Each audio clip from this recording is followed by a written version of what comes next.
Welcome to entity day 68। आज हम special methods of teaching का पेज नंबर 421 से 425 करेंगे। So without wasting much time let's start today's class. So students, इसका page number 415 यानी कि हमने लास्ट उसमें 414 तक या 15 तक किया था। उसके बाद का जो पेजेस है ना 415 से लेकर 420 तक, वो सेम रिपीटेड है जो हमने मारिया मोंटेसरी मेथड और ये सब पढ़ा था उसका। तो ये रिपीटेड है, इसलिए मैंने एक कोलाज बनाकर आपको दिखा दिया है। ये रिपीटेड पेज है। सो इसको छोड़कर 420 तक छोड़कर हम 421 से स्टार्ट करेंगे। रिपीटेड जो पेजेस है उसको हम छोड़ दे रहे हैं, ठीक है।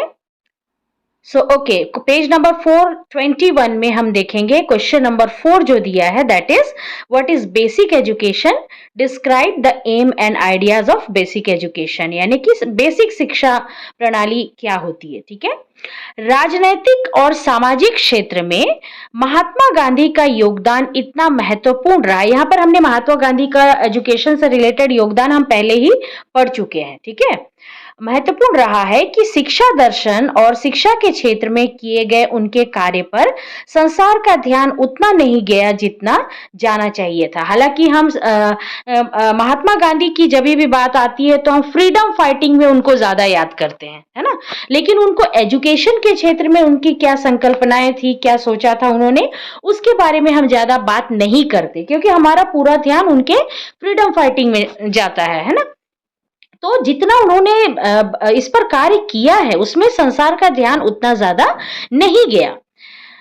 केवल वर्ष शिक्षा का योगदान अर्थात नई तालीम या बुनियादी तालीम या बेसिक शिक्षा को ही उनका शिक्षा संबंधी दर्शन मान लेना उचित नहीं होगा। यानी उन्होंने बेसिक एजुकेशन से संबंधित जो चीजें बताई हैं सिर्फ वही ज्ञान उन्होंने नहीं दिया है, बल्कि ये उन्होंने अपने शिक्षा संबंधी विचारों में उन सब शाश्वत जीवन मूल्यों पर विचार किया है जो जीवन में घटक हैं या वो फैक्टर हैं जो हमारी दिशा हमको एक महान और अच्छा इंसान, इंपॉर्टेंट पर्सन बनाती है। यानी सिर्फ बेसिक एजुकेशन पर ही काम नहीं किया उन्होंने, बल्कि बहुत सी ऐसी चीजें और उन्होंने बताई एजुकेशन से रिलेटेड जो कि एक बच्चे को अच्छी शिक्षा देने में और उसे एक अच्छा नागरिक बनाने के लिए यूज हो सकता है। लेकिन हमें गांधी जी ने एजुकेशन के क्षेत्र में जो कुछ भी किया वो हम ज्यादा नहीं जानते, रादर कि हम उनके फ्रीडम फाइटिंग में जो उनका योगदान था उसको ज्यादा जानते हैं, ठीक है। तो अब हम गांधी जी का शिक्षा दर्शन पढ़ेंगे। आधुनिक शिक्षा के अनुसार गांधी जी की शिक्षा संबंधी विचार मूल रूप से प्राचीन भारतीय विचारों पर आधारित थे। यानी पुराने जमाने से जो विचार एजुकेशन में जो भी चीजें चली आ रही थी, बहुत कुछ वो उस चीज को कंटिन्यू रखना चाहते थे, किंतु ये पाश्चात्य शिक्षा दार्शनिकों के आधुनिक सिद्धांतों से भी प्रभावित हुए। यानी जो हमारा ट्रेडिशनल एजुकेशन है वो तो चलना ही चाहिए, लेकिन उसके साथ साथ में जो पश्चिमी देश यानी हमारा जो उस समय के वेस्टर्न कंट्रीज थे, हम ईस्टर्न कंट्री में आते हैं, ठीक है। और वेस्टर्न कंट्री जैसे यूएसए, ये यूरोप वाला जो एरिया, अंग्रेजों का जो लैंड था या एरिया था, वहां पे जो सिस्टम ऑफ एजुकेशन था तो ये उसको भी इम्पोर्टेंट मानते थे। वो चाहते थे कि ट्रेडिशनल वे भी यूज हो, प्लस उसके साथ में जो वेस्टर्न जो चीजें प्रोसीजर जो होता था पढ़ाने का वो भी इसमें यूज हो।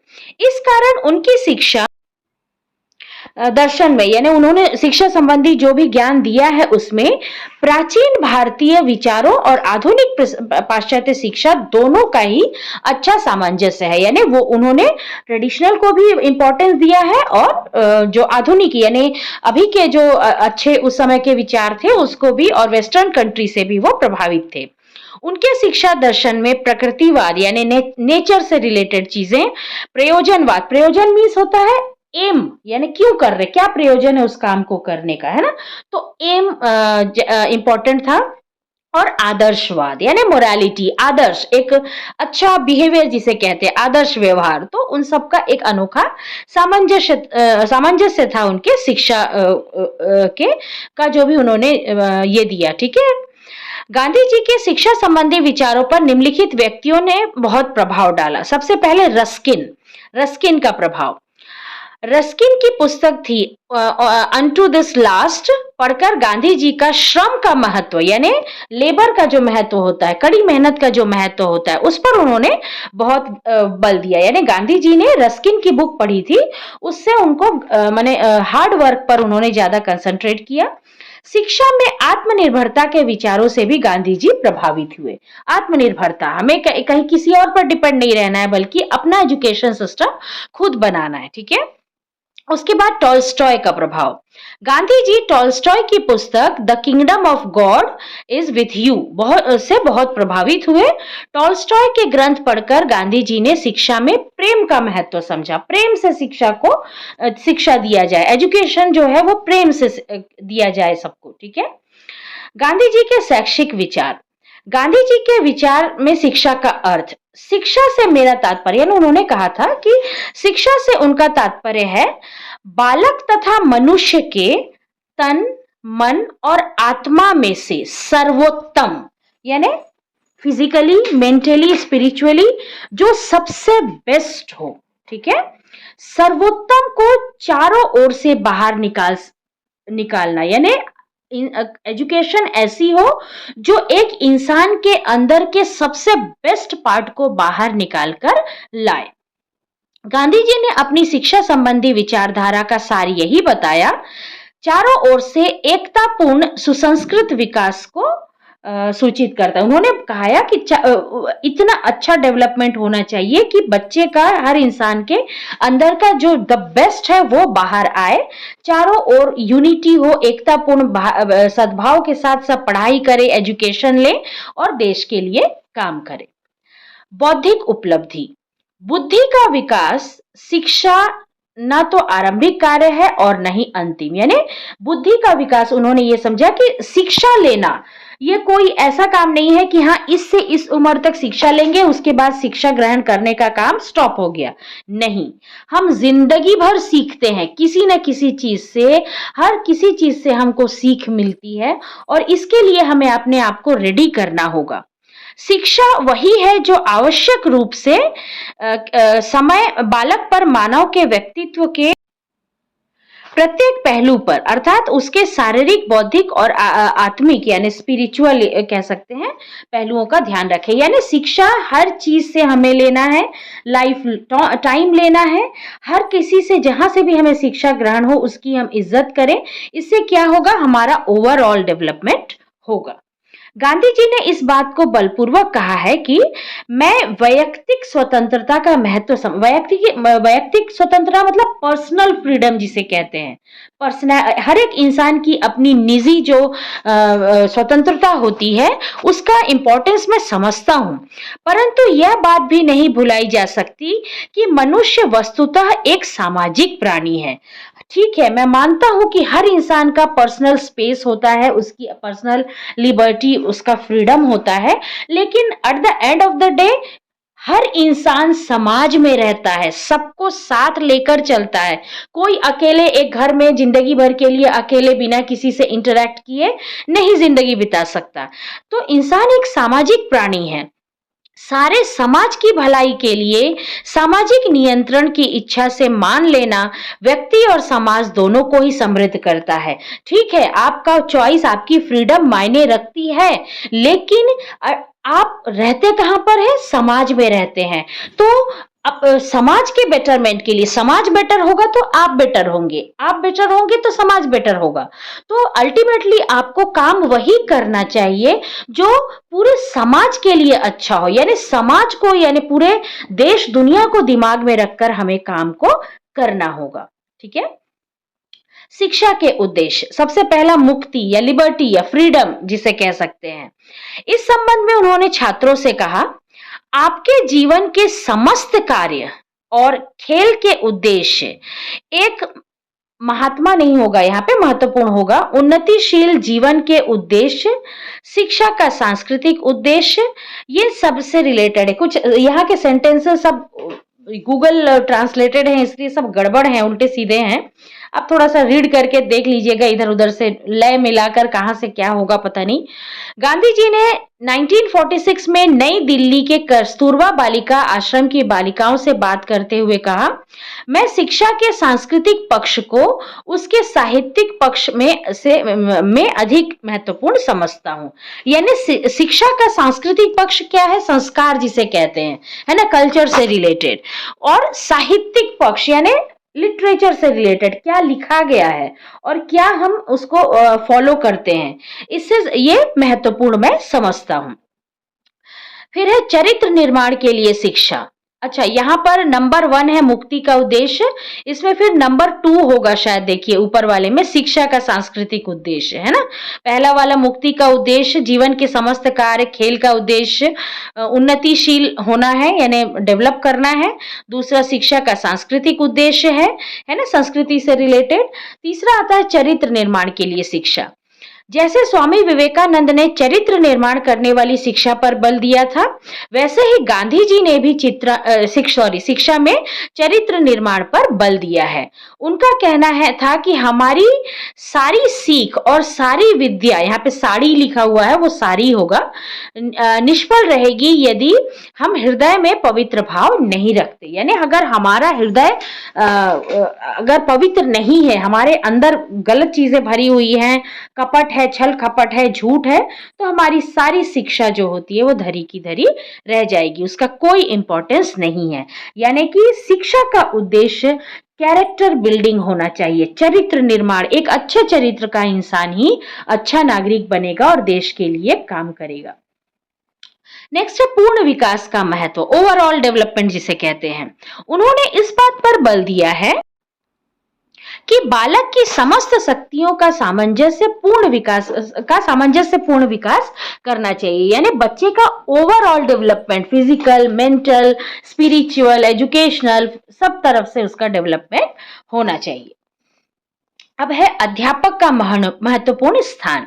गांधी जी ने हमें याद दिलाया था कि शिक्षा का मुख्य उद्देश्य और कर्तव्य यह है कि इसमें विद्यार्थियों का चरित्र निर्माण हो और उन अध्यापकों को निराश होने की आवश्यकता नहीं है जो स्वयं चरित्र का पालन करते हैं। यहाँ पर बहुत बड़ा सेंस छुपा है इसके पीछे। यानी एक अच्छे कैरेक्टर का, अच्छा कैरेक्टर वाला इंसान ही एक अच्छा अध्यापक हो सकता है। आप बच्चे को दे रहे हैं शिक्षा की, झूठ मत बोलो, और आप खुद झूठ बोल रहे हैं, तो इसका मतलब कि आप उसको वो शिक्षा देने के काबिल नहीं है। ठीक है, वे भले ही अपने विद्यार्थियों को संसार की शिक्षा प्रदान कर दें, लेकिन उनके मन में अगर सुश्रिता यानी सामंजस्य और सत्य की भावनाएं नहीं है तो निसंदेह उन्हें ये जो है बच्चों को वो अच्छे से सिखा नहीं पाएंगे। यानी वो उनको धोखा दे रहे हैं। यहाँ देखा लिखा है जो कि धोखा है। यानी झूठ बोलने वाला टीचर कभी भी बच्चे को सच बोलने की शिक्षा अगर दे रहा है, इसका मतलब कि वो सबको धोखा दे रहा है, न सिर्फ खुद को बल्कि पूरी दुनिया को। ठीक है, वैसे उनको उन्नति के मार्ग पर दान देने के स्थान पर, ज्ञान देने के स्थान पर, ओके, यानी ऐसे अध्यापक जो है बच्चों को ज्ञान देने के बजाय उनको विनाश के पथ पर ढकेल देते हैं। कहने का मतलब यह है कि ऐसा टीचर जो खुद अच्छे कैरेक्टर का ना हो, वो बच्चों को उनका अच्छे कैरेक्टर बिल्डिंग में किसी तरह की सहायता नहीं कर सकता। अध्यापक का कार्य बड़े पुण्य का कार्य होता है। उसको एक उच्च पद मिला हुआ है जहां से वह शिष्यों को बहुत अधिक प्रभावित कर सकता है। जब आप क्लास में जाते हैं, आप अकेले बोलते हैं और इतने सारे बच्चे आपको बैठकर सुनते हैं, पेरेंट्स आपकी बात सुनते हैं, यानी उन्होंने आपको एक बहुत बड़ा पद दिया हुआ है, तो आप वहां से अपने उस ऊंचाई से सबके लाइफ को प्रभावित कर सकते हैं। शिक्षा के संबंध में किए गए प्रत्येक प्रयोग की सफलता अध्यापकों पर निर्भर करती है। यानी जो बच्चों को पढ़ाया जाना है, सिखाया जाना है, उसमें बच्चे कितना सक्सेसफुल होंगे ये डिपेंड करेगा कि उसको पढ़ाने वाले शिक्षक कैसे हैं, शिक्षकों ने कितनी मेहनत की है। गांधी जी ने इस बात को स्वीकार करते हुए कहा था कि अध्यापक उनकी शिक्षा के अनुरूप नहीं मिले तो योजना सफल नहीं हो सकती। सकती, यानी अगर अच्छे टीचर नहीं हैं, अच्छे कैरेक्टर वाले टीचर नहीं हैं, तो जो हमारी योजना है अच्छी शिक्षा देने की बच्चों को, वो कभी भी सफल नहीं हो सकती। इसलिए वे इस बात को सदा बल देते रहे कि हम अपने बालकों के लिए हमेशा सबसे अच्छे शिक्षक ही ढूंढें, क्योंकि अच्छा शिक्षक ही अच्छी शिक्षा दे सकता है। भले ही यह खोज कितनी ही महंगी क्यों न पड़ जाए, लेकिन कभी भी किसी भी विद्यालय में टीचर रखते वक्त हमेशा ये सुनिश्चित करना चाहिए कि वो टीचर उन बच्चों को सीख देने के काबिल है या नहीं। ठीक है। विद्यार्थी को पुस्तक की अपेक्षा अध्यापक से अधिक सीखना चाहिए। यानी बुक में तो एक लेसन लिखा हुआ होता है, लेकिन उसको टीचर समझाता है। बच्चा सिर्फ रीड कर लेगा तो समझ पाएगा क्या? नहीं कर पाएगा। टीचर उसको कितने अच्छे से समझा रहा है, इस बात पर डिपेंड करेगा कि बच्चा किस प्रकार उसको समझ रहा है। ठीक है। अब आते हैं नेक्स्ट टॉपिक, शिक्षा का माध्यम मातृभाषा पर अन्य भाषाओं के महत्व को भी समझना। यानी गांधी जी ने कहा था कि शिक्षा जो है वो बच्चों को उसकी मातृभाषा में, जो भी उनकी मदर टंग हो, उसमें मिलना चाहिए। लेकिन इसका मतलब ये नहीं है कि अन्य भाषाओं का महत्व नहीं है। यानी हमें सभी भाषाओं पर वर्क करना चाहिए। शिक्षण के विदेशी माध्यम विषय में गांधी जी ने कहा था, विदेशी माध्यम यानी बाहर जो शिक्षा पद्धति चल रही है उसको अपनाना, विदेशी शिक्षा पद्धति को अपनाने के बारे में उन्होंने कहा था कि इससे बच्चों को अपने देश में विदेशी तथा अपने घर में अजनबी अथवा अपरिचित बना दिया है। विदेशों से जो चीजें आ रही हैं उनसे हम क्या हो रहे हैं, हम अपने ही देश में अपरिचित हो गए हैं, विदेशों की चीजों पर ज्यादा डिपेंडेंट हो गए हैं और हमारे यहाँ की चीजें के लिए हमारे मन में उतना इंपॉर्टेंस नहीं है। विदेशी माध्यम ने मस्तिष्क को थका दिया है। हमारे बच्चों को स्नायु तंत्र, या स्नायु तंत्र मीन्स हमारे जो बच्चों के सेंसेस होते हैं, 5 सेंसेस पर अधिक दबाव डाला है, नर्वस सिस्टम पर बहुत ज्यादा दबाव डाला है। उनको यहाँ पे वर्ड रद्द दिया है जो कि खराब हो सकता है, उनको बुरा कह सकते हैं, और नकलची बना दिया है। यानी रट मारना, नकल करना, ये सब बच्चे जो हैं वो सीख रहे हैं। वे अब मौलिक विचार यानी जो उनकी नेचुरल थिंकिंग है और कार्य